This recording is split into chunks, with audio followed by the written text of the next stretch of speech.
నీవే అని నమ్మిక యేసు నాకు నీవే అని నమ్మిక నీవే అని నమ్మిక యేసు నాకు నీవే అని నమ్మిక.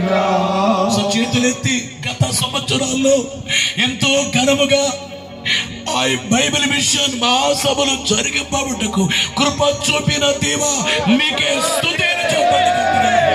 దేవా మీకు స్తోత్రములు స్తోత్రములు. గత సంవత్సరాల్లో ఘనముగా జరగడానికి కృప చూపించారు. అలాగే 2017 సంవత్సరం నుంచి లోటు లేకుండా, ఏ సంవత్సరములో లోటు లేకుండా జరగడానికి కృప చూపిన దేవా